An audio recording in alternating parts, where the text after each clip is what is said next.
Thanks for inviting me. We appreciate that. Before I start real quick, I'm Gwenne Baile. I'm the founder and chair of Camden County Chickens and Therapy Hens. This is Sandie, who's one of my therapy chickens, and she'll be hanging out with us. And as we go on, she'll hopefully play the piano for us, and she likes to giggle. So we'll see if she does that. And if she gets a little too warm, I'll put her down in her little basket. I also am a certified handler of therapy chickens. So I teach two kinds of classes. I teach the basics of raising backyard chickens in the suburbs, which is a 2-hour class. It was recorded the end of October on Zoom.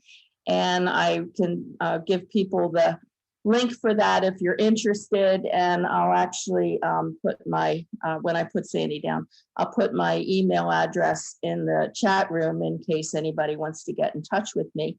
And then my other really big interest is helping towns change their ordinances. There's a lot of ordinances that are way over. They were made back in the 30s. Most of them were somewhere after World War II. And of course, nobody ever thought about backyard chickens. Most people with backyard hens were talking 6 to 8, maybe 12 if they have a really decent sized yard. But I've been fortunate enough to help 13 towns in South Jersey between Camden, Gloucester, and Burlington County change their laws. And I'm working with another 6 or 8, give or take, in various stages. And for one, we never charge anything for anything that we do. It's a labor of love. I wasn't an attorney before I retired. I was a registered nurse and a nurse midwife, having delivered over 2,000 babies in the hospital during my medical career, and been retired for 12 years and got into backyard chickens. So that's a little bit about what we do. And I'm gonna do a short PowerPoint. It's not really like a class. It's just to talk a little bit about the benefits and sustainability of backyard chickens, a little bit about coops and whatever. If anybody is interested in taking the longer class, then email me and we'll discuss it. So I'm going to attempt to share my screen now.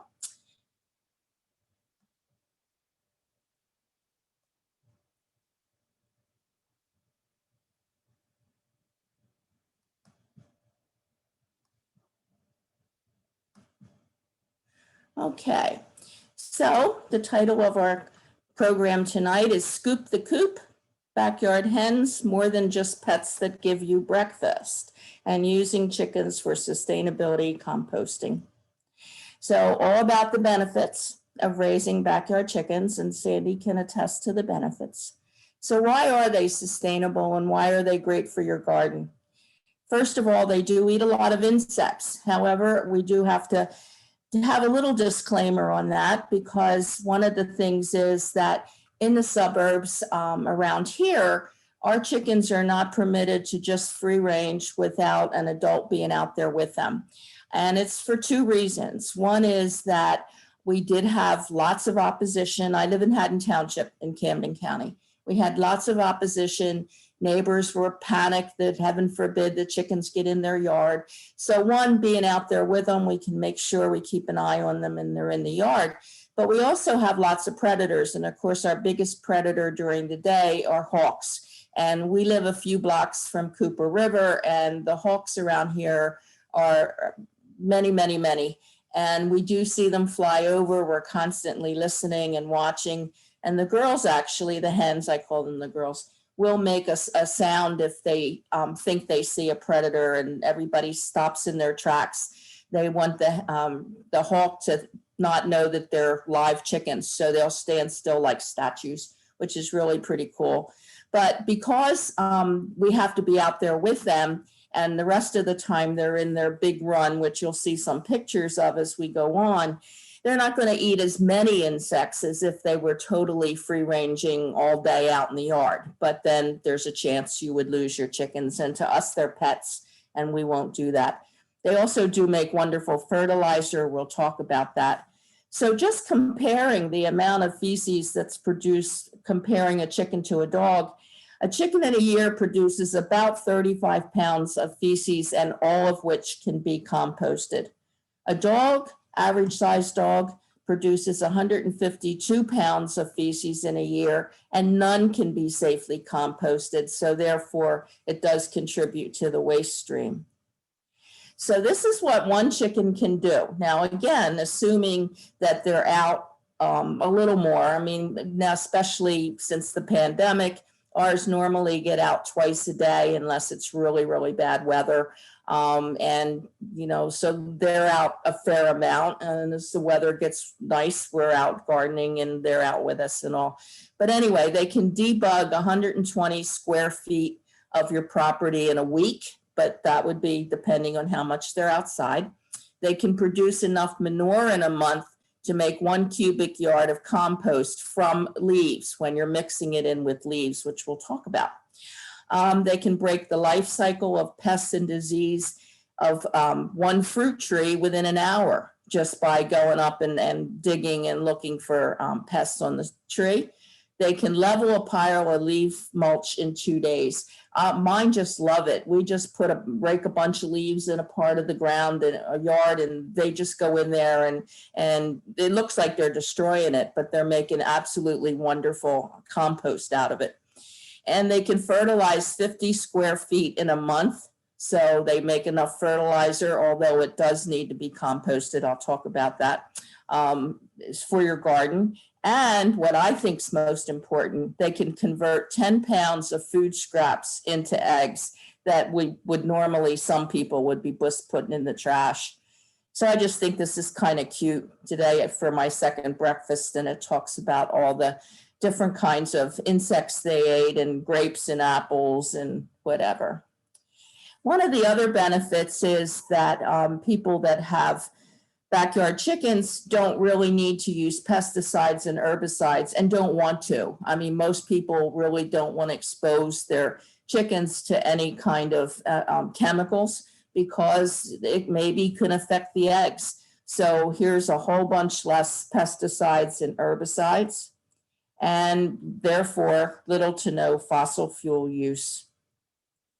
The picture on the left, the grayish chicken, she's actually a lavender Orpington. That's Iris, and that's her in the other picture. She's my oldest. She's going on 7, which is getting up there for chickens. The average age, depending on breed, can be 6 to 8 years, give or take. Some don't live as long. They tend to be overbred by farmers for their extra large brown eggs and their personality and whatever. And they tend to have some genetic and reproductive issues sometimes and don't last that long. The one in the Iris was my very, very first chicken, and I've had chickens since January of 2016, so 5 years. The other one in the picture on the left is Marigold, and she came a week after Iris from the same farm. And unfortunately, she died during last year, during 2020, probably from old age, because she was about the same age as Iris. Okay, so I'm sure most of you know some things about composting, but just a little bit to bring to mind how chickens fit into that. You want twice as much carbon as you do nitrogen. So carbon is the brown stuff. So therefore, autumn leaves, wood chips, which would be like the pine shavings from inside the coop, and paper. And on the nitrogen would be any grass clippings, although we all know the ideal thing is when you cut your grass, you leave the clippings because then they break down and fertilize your yard. So you don't really have to bag them. And fruit and vegetable waste. Oops, sorry about that. And chicken or fowl manure, but because we call them pets, I had to kind of separate that out. So chickens, or if you had ducks or whatever, that's okay. Certainly dogs and cats would be considered pets that you could not compost. And if you just look at this, you can see that the majority of waste that goes into our waste stream is food and yard waste. And your chickens are going to break down the leaves, like I said, to much smaller pieces, so it's easier to use them for mulch. They can eat most food scraps. I mean, they can't eat onions, which is interesting. They don't have an enzyme present in their system that lets them break down onions. So it's a case where, you know, you can't just say, oh, there's a little bit this time. That may stay in their system for quite a while. So that's a bummer. And the other big thing is no citrus. But most things that, particularly like a wilted lettuce leaf, I would never give my chickens a really rotten piece of vegetables. That would go in the composter, not in the chickens as a composter. So it's just stuff that's, you know, peels and whatever. So it really decreases a lot of that. And that's the biggest composition of waste that we have. So chickens can help turn your compost pile. You're going to see some pictures, but they love to dig. It's foraging. They're looking for worms, and it helps break everything down. And you'll see my black plastic composters, which a lot of people do have in the suburbs, where you can raise the bottom, and then the chickens just go, like, put their head right in there and start shoveling it out and moving it around and mixing it and aerating it. So it's great. The thing about chicken manure, is considered to be, oh, you're going to tell them about chicken manure? Okay, you can talk. She's a chatty Kathy. It's considered hot manure, so it is green, but it has to be composted ideally for about 2 months before you mix it into your soil, your plants, flower beds. If we really try to encourage you to put some like chicken wire around your plants, and I'm going to stress this over and over, chicken wire keeps your chickens out of something. It doesn't keep predators out of your chickens. So you're going to see about not using chicken wire on coops, but you don't want to let them get in, for example, in your vegetable garden where you're growing lettuce, because you really can't scrub it. And if they do poop while they're in there, now it could be contaminated. So if they happen to go on a butternut squash that you can wipe down real good and not hurt the vegetable, that's fine. But you do have to be careful, and it's best that they're not really going in your vegetables. If they happen to go near a flower plant and it's not expected to rain for a couple days, I would definitely hose it down some to break it down, because if you just left it there right next to the stem of a plant, it's going to kill it because it's very, very hot. So this ideally is the best kind of composter to have when you have chickens. They love to jump up in it. You keep putting things in, they're looking for it, they're scraping around and foraging, and it's also getting plenty of sun and plenty of rain, and it makes the compost become compost much quicker. Okay, so this is my little square composters. We've probably had them 30 years, and you can raise the bottom up, and when the compost is pretty well composted, not when it's brand new. You don't want them pulling out real pieces of lettuce and whatever.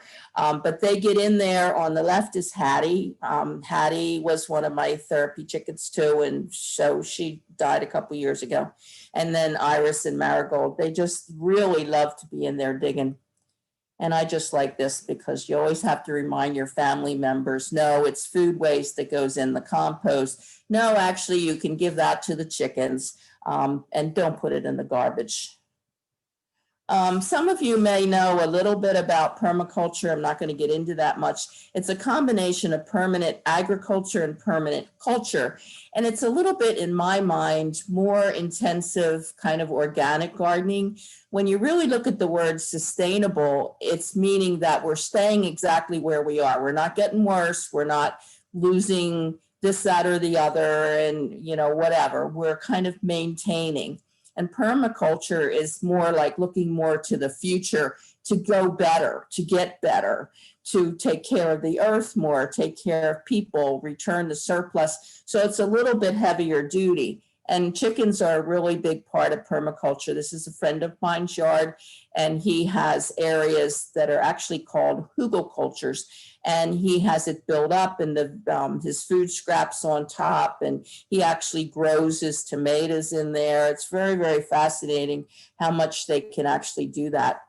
But of course, one of the biggest benefits is the wonderful eggs. Yeah, you heard eggs, didn't you?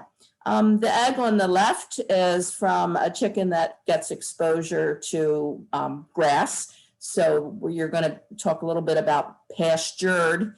That doesn't mean pasteurized. It means they get in pastures, because we don't have pastures, we have backyards, but they get to eat grass and whatever. And their yolks are so much more orange than what you get in the grocery store, which would be the pale yellow egg. There is no expiration date on eggs. The FDA doesn't regulate that. So when you buy your eggs in the grocery store, they can be up to 6 weeks from the time they were laid. It makes a big, big difference with what the yolk is like, what the white is like. They're just so much more wonderful. And of course, depending on the breed, you can get all kinds of colored eggs. I have Susie, who's an Easter egger, and she makes beautiful baby blue eggs, and they're extra large every day. I have one that makes that egg that's kind of about 7 o'clock, that kind of looks greenish, and she's an Easter egger too. And most of my chickens kind of vary between, if we're looking at the clock, 1 and 2 maybe. I have one that's kind of almost whitish, but it's like a whitish pink. That would be a little bit more like the first one, like at 12 o'clock. And the other thing about pastured eggs, if you compare them to store-bought eggs, so in this picture on the left, the bigger brown egg is the pastured eggs compared to how many milligrams are in, we're not going to get into detail, but in store-bought eggs kind of thing, factory eggs. So there's much more beta carotene, vitamin A, vitamin E, and omega-3s in backyard hens, and less of the bad stuff. So if you're really worried about cholesterol and saturated fat, it's much better to have eggs that are not traditional farm eggs, right? Yeah, you make extra large brown eggs. Okay, and we all know how wonderful chickens as pets are. You want to get in your box for a couple minutes? All right, get in your box. I'll bring you back out in a minute. Okay, sorry about that. So anyway, they're wonderful for pets, for kids, as well as elderly people. And in the UK, when we might call them here retirees, in the UK, they call them pensioners. Well, now they're calling them pensioners because a lot of areas in the UK actually have chicken coops on the premises of assisted living, so that those who are capable of going out and collecting the eggs, maybe raking just a little bit to clean the coop out, they have little jobs they can do, and those who can't get to cuddle them, and they come in and they're in their community rooms and stuff like that. So we, as having therapy chickens, we do the exact same work as therapy dogs do. So we visit, when there's no pandemic, lots of assisted living facilities and elderly daycare, and they go absolutely crazy petting the chickens. In the past, and we're looking at, pre-Second World War, but mostly around World War I, everybody was supposed to raise chickens. There's a famous poster, Uncle Sam expects you to keep and raise chickens. If you had 2 hens in the backyard for each person, it keeps the family in fresh eggs. Picture on the right, Shirley Temple from one of the movies from way, way back with her chicken. Here's a magazine cover from 1917 with Uncle Sam and a bunch of chickens running around. So it was like the normal thing. But then what happened was they grew out of fashion. We all wanted to live in the suburbs with the white picket fences. Farming was looked down upon. And therefore, heaven forbid, if they're making suburbs, we better not let the chickens in there. So some towns actually banned them completely. And other times towns put ridiculous requirements. There was a requirement in Deptford in Gloucester County, 30 acres up until they changed it during the pandemic.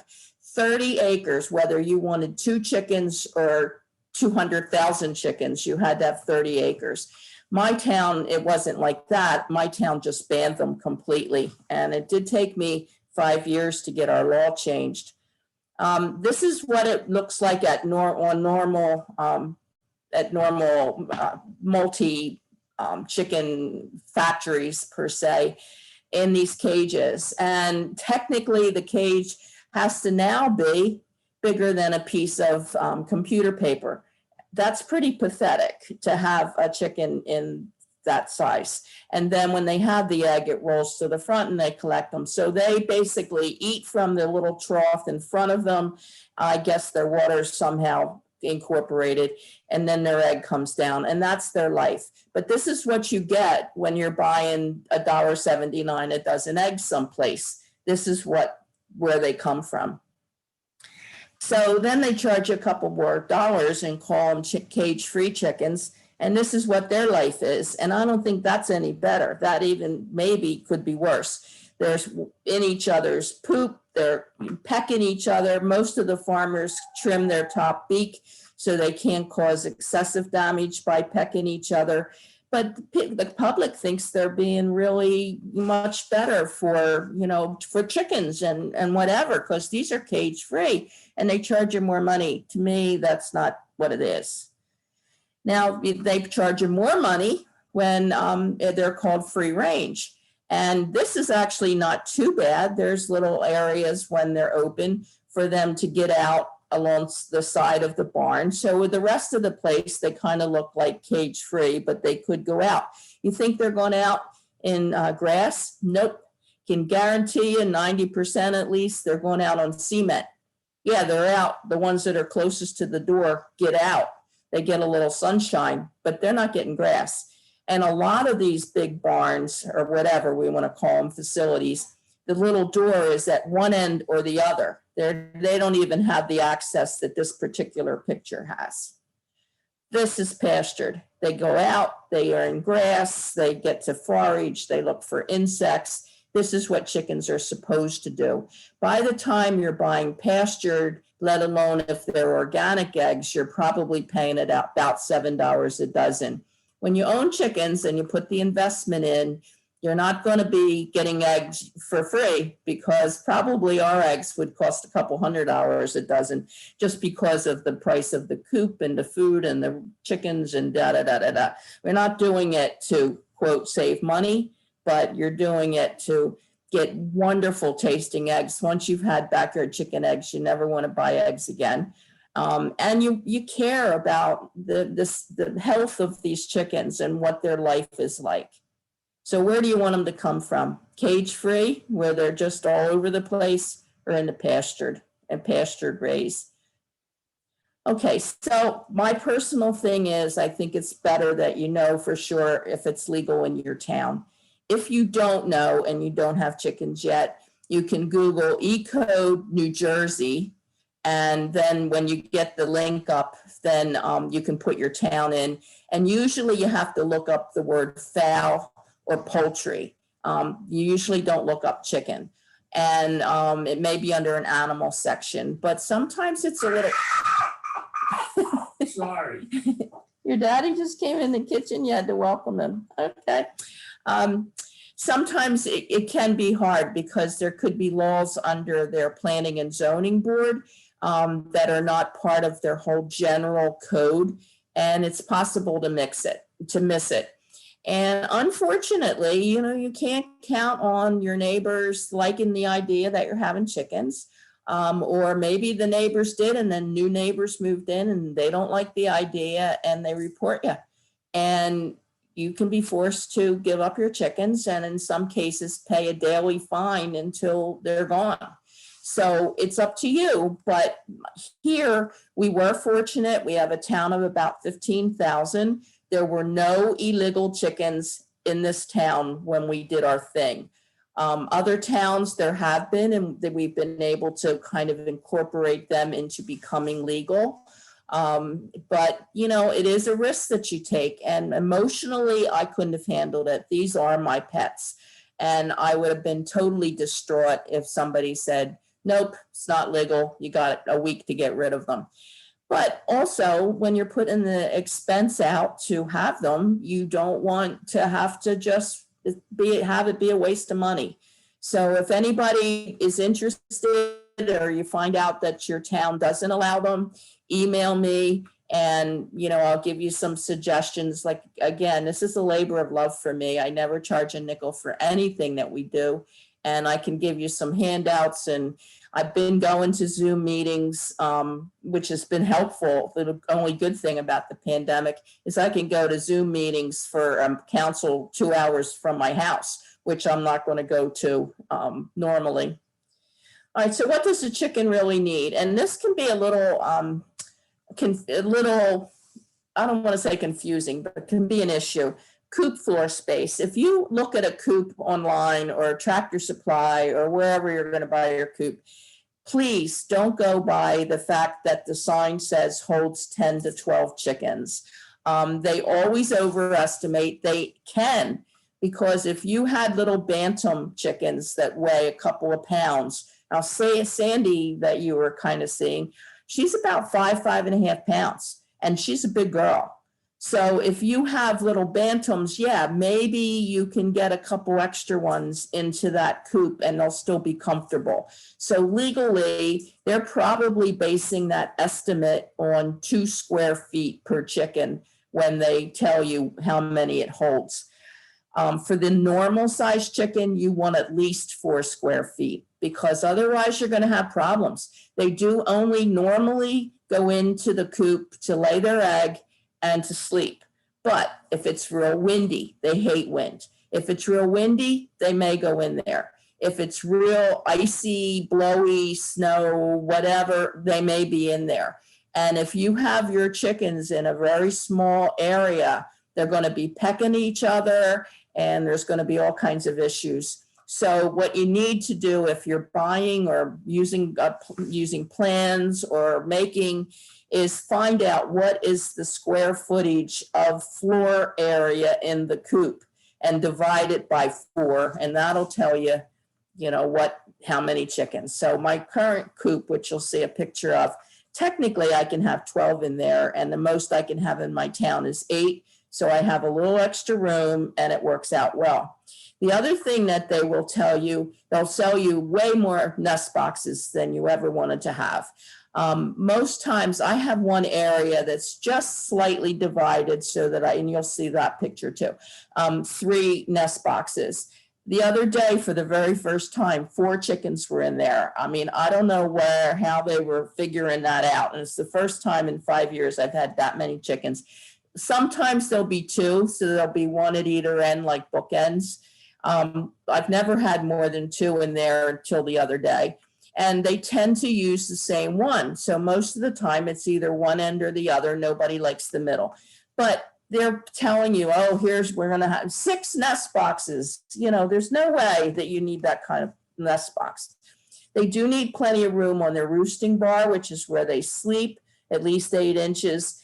The run can never be too big, as long as it's within your law. The more space you can give them to be enclosed in, which it's really like a totally predator-proof big dog run kind of almost thing. That's where they're going to spend most of their day, unless you're letting them out in your yard.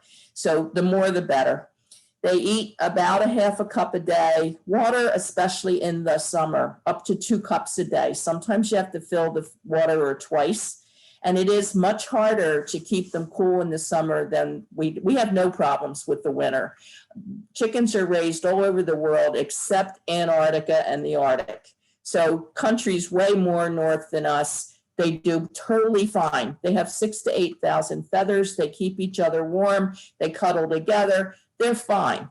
It's the summer that's hard. And the summer is worse if you have black feathered chickens. The black feathers hold the heat more. We have to work harder. I have to put frozen water bottles. I hate water bottles. I never buy water bottles. I use leftovers I get from somebody, fill them with water and stick them in the freezer and put them in their waterer. because if the water gets too hot, they're not going to drink. They get dehydrated, they're going to have egg problems. So we have to work much harder. Some people would say, well, what about if you used a mister or a sprayer, you know, to kind of cool them down? That might be fine in Arizona, but it's so humid in New Jersey when it's hot that it just saturates the air more. So I don't think that it works. I think fans put in judiciously, plenty of ventilation, cold treats, watermelon is one of their favorites, things to help cool them down, but you've got to give them plenty of water. And they normally need 16 hours, maybe not quite, of some kind of daylight in order to have eggs. So some chickens will stop laying as of sometime in the fall when the daylight hours get shorter. They also, after they're a year old, most times, will molt sometime around then too, so that they can get new feathers before it gets real cold. They can't make new feathers and make eggs at the same time. So if they're molting, you probably won't get eggs. And it just depends on the breed. There are some breeds that will lay all year long, and then other breeds that don't, and some just space out. Some people will put lights inside their coop. There's nothing wrong with that. I just prefer that if their body's telling them they need a break for a few months, then that's what they should get. But that's my personal preference, and other people are really certain that they need to have all the eggs, so they light the coop. And there's ways to do that. I also have a program on winter care of chickens that I could email people the link if you wanted that for next year. So that's kind of the thing. The other thing with eggs is that we don't wash them. Most backyard hen keepers do not wash their eggs at all until they're ready to use them. I'm sitting here in my kitchen and I see about 4 dozen eggs in egg skelders. They look like log flumes. And it's nice because then you know which are the oldest eggs, and they're not washed. So if I want them to eat, and I also have a couple dozen in the refrigerator because I run out of room. If I, before I use any of my eggs, I just wash them. I don't normally even need any soap or just a paper towel if I have to, if there's a little bit of poop on it or something. But if you don't wash them, they're going to dehydrate before they go bad. So a lot of hen keepers, especially if you don't know what your chicken's going to do over the winter with the shorter day hours, will start stockpiling. Maybe in September, they'll try to put a dozen or two down in, I have a downstairs extra refrigerator, which is great because we hardly ever open it. And I can keep some eggs down there. So I've never had to buy eggs once I had chickens that laid. Okay, so what do the chickens really need? And I really like this picture of this coop.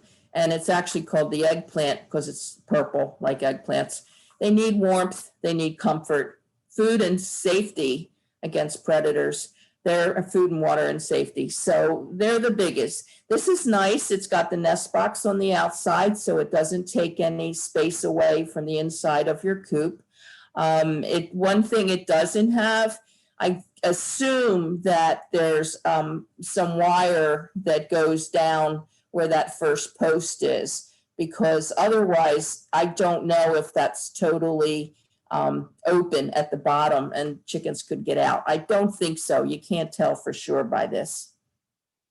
So what does it take to take care of your chickens? I truly spend 15, 20 minutes total a day with what I do when I go out. I use something called PDZ, which looks like sand, but it's actually volcanic ash.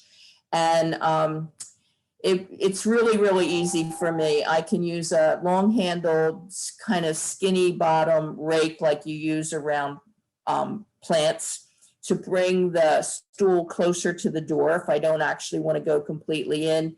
And then I use a long-handled kitty litter scoop and scoop it into my little carrier, and it goes right into the compost. So it truly takes me 3 minutes to do that in the coop. I look around the run. I usually don't have major stuff in there. If I see kind of an extra clump of chicken poop, I'll pick it up with a paper towel or whatever and put it in the composter. Giving them fresh water every day, putting them fresh food, collecting the eggs. It's 15, 20 minutes. It's not a lot of time. I spend way more time sitting there working with them. I'm working with them with the piano thing now and clicker training with dried soldier fly larvae. And, you know, I hold mine a lot so that it helps with my therapy program. So I spend more time doing that.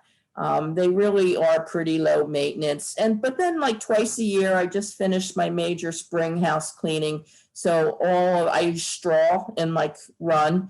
So all the straw I raked all that out and dealt with that and put all fresh straw.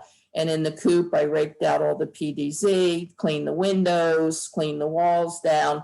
So I do a little bit at a time. I am 72. I'm slowing down a little bit. So here's a couple kinds of coops. The one on the left actually was my neighbor's first coop. And if you notice those chickens, it looks like my Iris. And Iris would have been one of those chickens. When we brought them home, they were not chicks. They were about 5 months old. We realized that her coop and run was way too small for 4 of them. And that's how I got Iris. She lives 5 doors away from me. And that was she got plans. She built it herself. Cute little coop, has a little egg box on the side. It came with the one little run, and then she bought this extra run. But the coop itself was just too small for those chickens. They're real fluffy butt chickens that weigh 4.5 or so pounds. So that's why Iris came here. The one on the right is a tractor coop, and they're fine if you have a huge yard. Notoriously, people stop moving them around after a couple of months. It's like one more job. But if you're into it and have plenty of space, it does let you move them around. They get some fresh grass because they'll eat the grass in a day, wherever it's going to be. You're not going to be able to grow grass inside your little chicken run. So this gives them a different space to work on. And there's plastic ones. Now I have a smaller version of the omelet or egg. It's called Eglu, EGLU. I don't have wheels because this is a movable one, and mine's small. It really holds 2 chickens, and I use it for my isolation coop.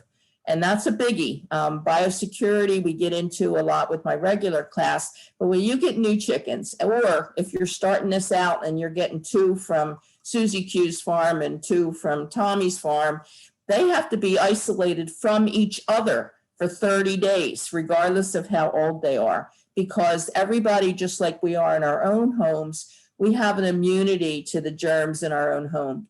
And we, therefore, if we're in other homes, maybe we might get a cold or something, who knows? But it's with chickens, it's the same thing. And they can really carry some minor diseases that they've built up immunity to, that it's not an issue.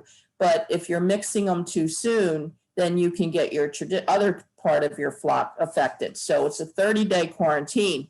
So either get all your 4 chickens at the same place when you're starting out, or know if you're going to get a couple more down the road. And it's nice to have 2. They need buddies, and they adjust better, and they have someone that they can kind of hang with if the other ones aren't thrilled about having new chickens in their coop, that they're going to have to be isolated. And that's what I use my little omelet for. Okay, so this was our very first coop. We bought the kind of brick red one at a farm supply around Vineland. And I knew, because I had already taken 60 hours of classes, that it needed work because there was no ventilation. This cute window was for looks only. So we had to buy windows that actually would go in a duct line, because this is really short. You can see my husband's like 5'10", and the lid comes up. It's real easy to take care of. The lid comes up so you can take care, clean the coop and whatever. And it's called an Amish lean-to. But we needed it bigger for 4 chickens. I mean, really 2 chickens could have fit, really, maybe 3, but probably 2 in the brick colored part. And he needed to put those white circle ventilation things in there. What I wanted to show you, especially since we're talking about sustainability, is on the left is a solar panel electric door. And it's wonderful. And we even have it we saved the same one. So we've had it for 5 years. We had to get a new battery. It's great because I do a lot of stuff like this in the evening. Some weeks I have 4 or 5 meetings. And so to have to worry about going out and shutting the door when they're going to bed, I don't have to deal with that. So I can set mine 3 ways. I can set it to open at dawn and shut at dusk, which right now is like about 6:15 in the morning. It opens and it shuts around 7:30. As the daylight starts earlier and we're getting into the first day of summer, I'll probably use the timer and I can make it open at 6:45, just in case they would be a little wockier in the morning. I don't want them waking up people and all that. They're pretty quiet, but they do make rocky noises sometimes. So I can do that. And if it was extremely hot, I could leave it open all the time, but I don't really do that. So anyway, Ron connected the 2, made it a separate part, and we put the electric door in. And then this is the run. And this is what I can't stress enough. You can't use chicken wire. The raccoons will bite through it in a heartbeat, and there goes your flock. This is 1/4-inch hardware. It covers everything. It covers the top. It covers all the way down. And actually, you should dig down about 6 to 8 inches below the surface of the ground and then put it down and pull it out almost a foot. So anything wanting to try to burrow under there can't do it either. And then you cover it. And with this one, we actually had used the bricks. You can see them on the right-hand side after this, because the way our coop was, it was kind of nice. It's set up about a foot off the ground so they could get under there to get shade in the summer. But that's covered with hardware. It comes out to the right, and we had bricks. And I could go around every day and make sure that the bricks were right where they're supposed to be, or maybe something was fiddling around.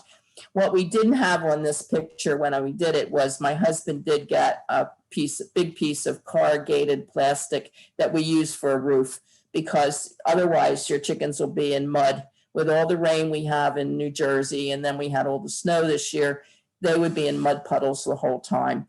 And that way it kind of at least blocks a lot of it. This is my new coop that I got for my 70th birthday, and a builder built for me. And I love it. It's 6.5 feet tall, which is our max.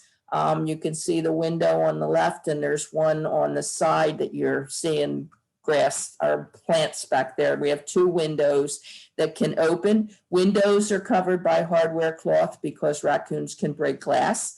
Or get through standard screen wire. So on the inside of that window is hardware cloth. There's my egg box. So it has enough for 3 chickens to be laying. And it has electricity, has a light in there if I really had to get in there, has an exhaust fan, a ventilation fan that's out the back.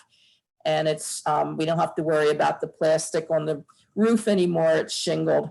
So it really was a super birthday present.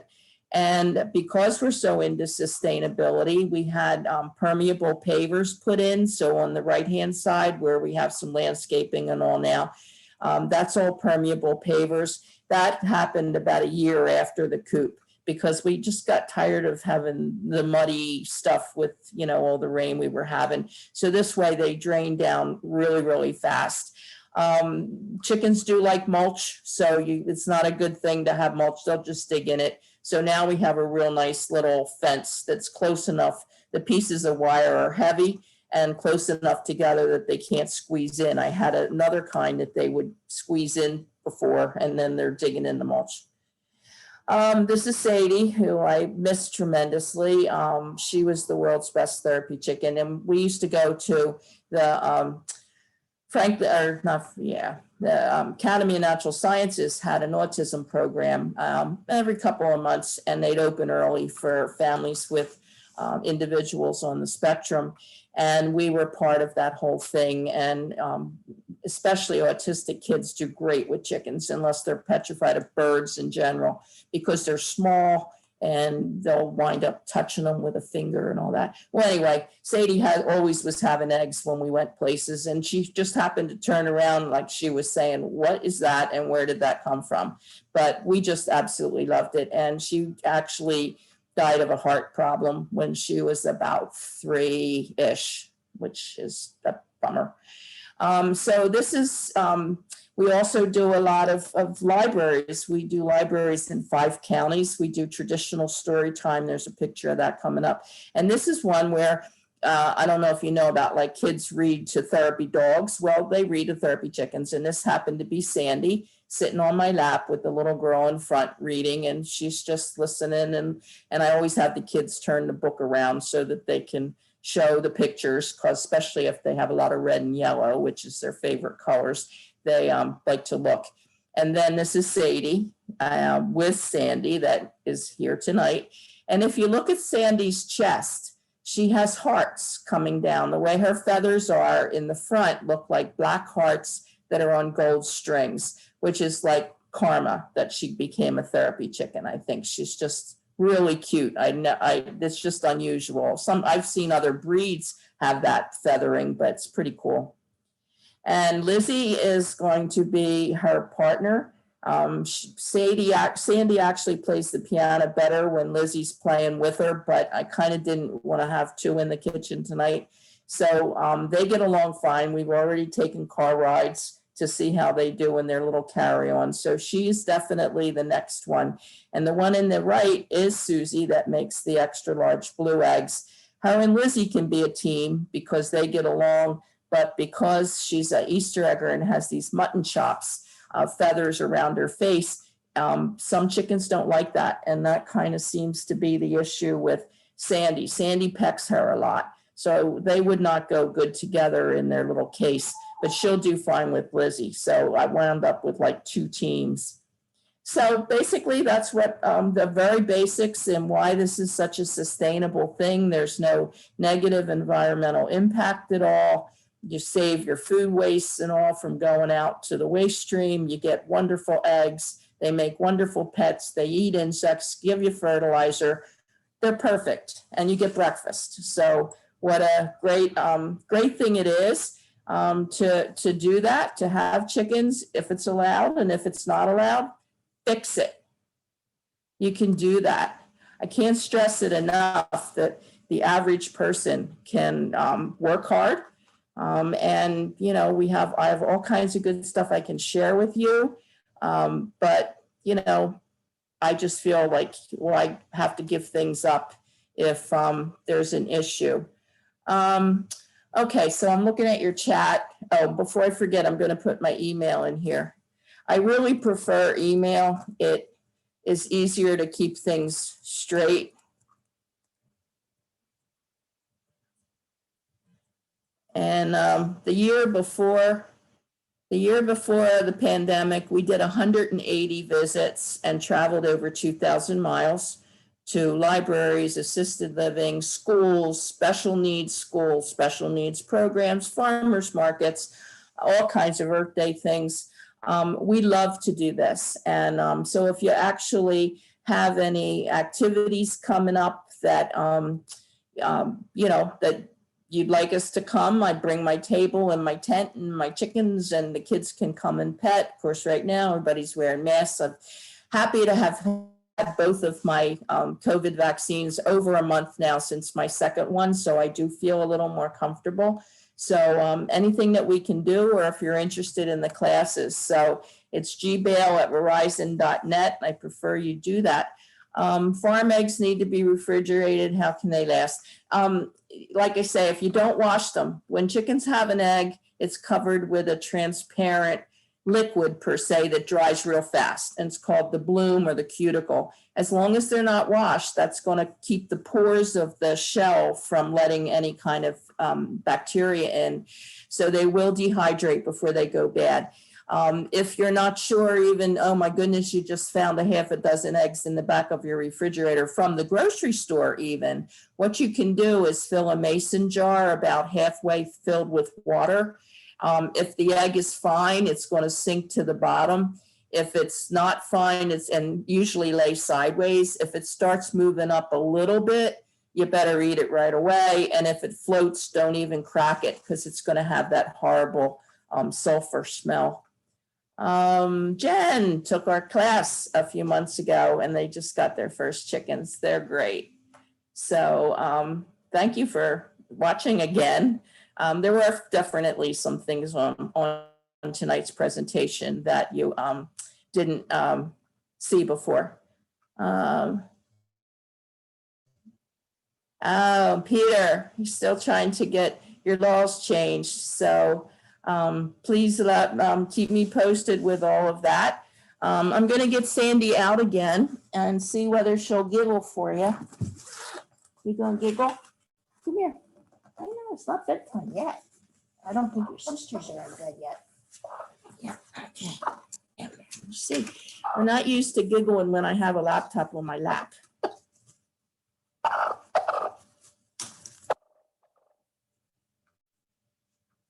That's the most you're doing tonight? That's a giggle, though. Yeah, that's not a blocky. That's a giggle. That's a giggle. That's a giggle. Yeah, you giggling? Say hi. It's me. And I have my diaper on. I have my diaper on.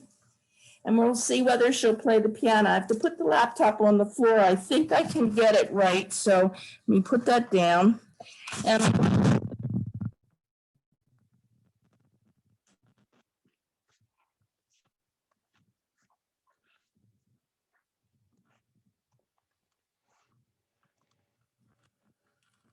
you see the piano? I can't tell. Anyway, I'm going to put her down. Right now it does have mealworms on it, and we'll see whether she...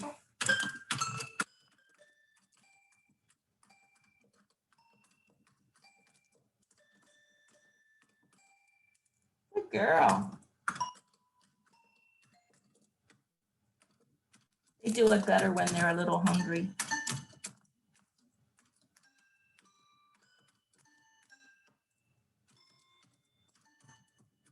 Girl, Sandie. Yeah. Oh, okay. We're clapping for you. Yeah. Good girl. Yay. Yay. Yay. Did you want to say hi that way? Yep. Don't disconnect me. Okay. Okay. What do you think? Huh? Okay. All right. Put you back for a minute. Oh, thank you, Sandie, and thank you, Gwen. That's great.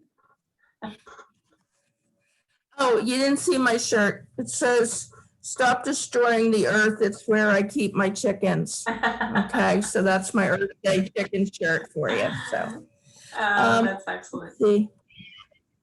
All right, I guess that's all the questions. Anybody else have anything they want to add?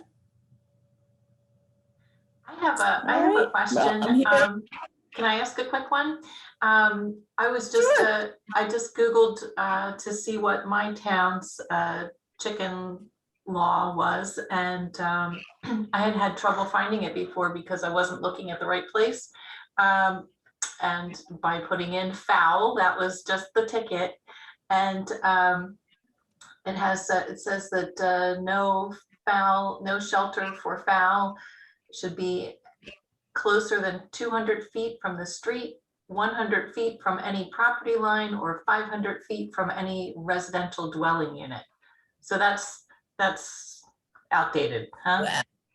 Yeah, that's something you really have to work on.